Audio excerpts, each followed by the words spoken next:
Hey guys, just before I start the review, just remember, go to the GoFundMe below, donate $5 or more, and then email me, follow the below instructions, and you'll enter the contest to win the LT Wright Patriot knife and the Buck Compadre knife.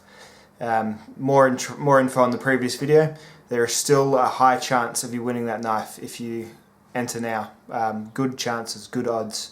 So for $130 to $50 knife plus the buck, I'd very much suggest you're not going to be 1 in 20 even right now. You'll be 1 in about 10. So give it a crack. I would give it a crack myself if I was you. So it's just something to think about. Let's get on with the review. Ta. Hi there, we're looking today at a knife from Kizer Knives. This is the Kizer V3 Vigor. Now the V3 range of Kizer knives are from this rather high-end Chinese production knife company. It's sort of their introductory series, so not their cheap knives. These aren't cheap knives. They're not. This isn't the Bird line or this isn't the Boca Magnum line. This is still Kizer, which are a fairly newish, or they're at least breaking through lately, Chinese cutlery brand, and they do sell rather high-end knives, especially up in the higher price points, using good high-end materials. HCR 13 MOV is not really anywhere to be seen in their lineup. This knife here is definitely in that sort of pure EDC size. So if you look at just if you class knives by length sort of thing, you've got your pure EDC. You've got what I'd call a large EDC here. This is the Benchmade 940. Probably an extra ½ inch there on the blade. You've got a this is a Spyderco Native 5. Kind of about the same size there, much more bulk in its size, but it is a lighter knife, so a couple of choices to make there. It's definitely the, and this is it next to obviously, good approximation, always is a Swiss Army knife, so yeah, about the same size, as a just Benchmade Griptilian, Spyderco Delica, that sort of class of knife. This knife, I think, represents some of the best value you can get on a blade at the moment. For $75, you get a very, very well produced knife made of VG10 steel and G10, which is a nice high quality G10. And you get a lot of thought and you get very, very good performance. You've got one of the smoothest opening knives I've ever used. This is up with the Rat 2 for just really flying out there, and as it's broken in longer and longer, it's just got smoother and smoother, if anything. All the fit and finish, all the way it's put together is just exemplary. This isn't a budget knife by any stretch, it's just a well-priced knife. For $75 you get this knife, and then you think what you get for, say, generally about $50, you'll be getting something in 420HC, you'll be getting something in HCR 13 MOV. Even for $75, you might be getting in something in Oz 8, maybe, but then SOG sells Oz 8 knives for about $110. I mean, Spyderco, you could get a Bird knife, maybe, if you're lucky, in maybe BD1. But for something that's so well made, with a rather good steel for the price, and just a good aesthetic to it, I really think it's hard to beat. It's probably one of the most high value items going at the moment. $75 for a good VG10 blade with good G10 handle, with really smooth deployment, with a good early engaging liner lock, I think is definitely worth a look. I got this knife from Cutting Edge Knives, which is an Australian knife shop. It took about 2 weeks to get here. I think they're one of those types of sites that orders when you order.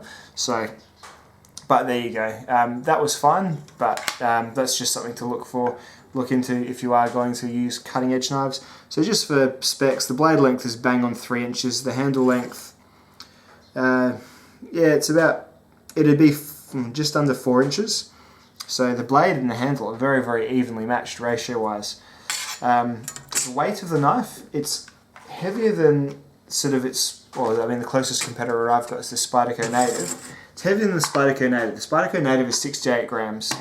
This knife here is 82 grams, so it's about 20 grams more, and it does feel a bit more robust. It's got stainless liners. They are milled. The one without the liner on it has some circles cut out of it. The one with the liner is obviously one piece, but you don't want to compromise that line of lock. It has a reversible pocket clip, so you can carry it left or right hand. I really don't have much bad to say about this knife at all. I was really impressed. I've had my San Renmus, and I've had my my B knives and my Ganzo knives, all those sorts of knives. You go through them from time to time. This really feels like this feels up there with quality with Spyderco and with Benchmade. It's just very solid, and just when you stop and really look at it, it looks like a really high quality piece of cutlery. So the knife came fairly sharp from the factory. It will definitely still shave the hair off my arms there. And I've been using it a fair bit. That's VG10. VG10 holds an edge pretty well. Very easy to get the edge back on. I've been thinking more about steel lately, and I don't know, like I've had these super steels. This was a good steel, S30V.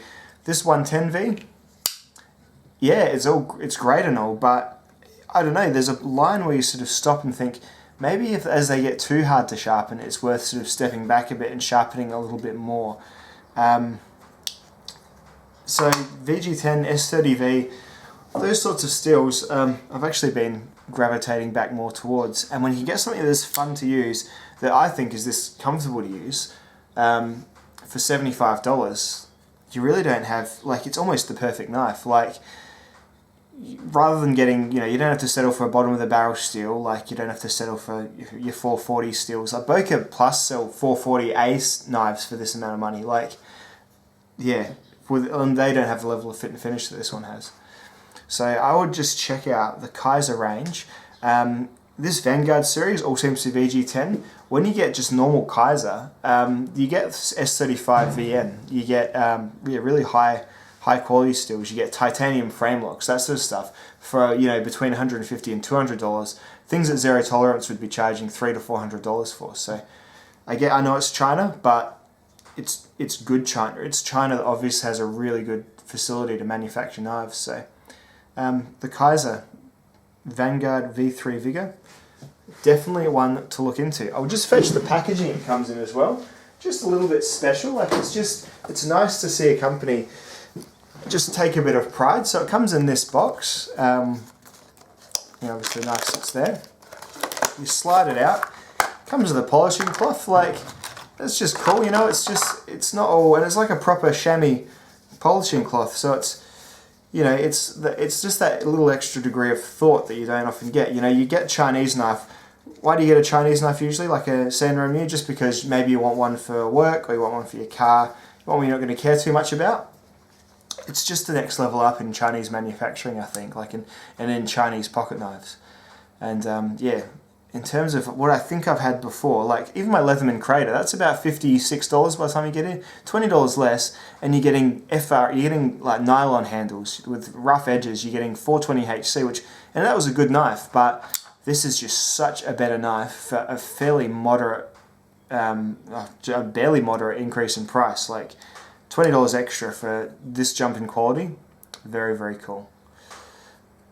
Anyway, that's about all I have to say so far about this Kizer Vanguard V3, and thanks very much for watching. See you later.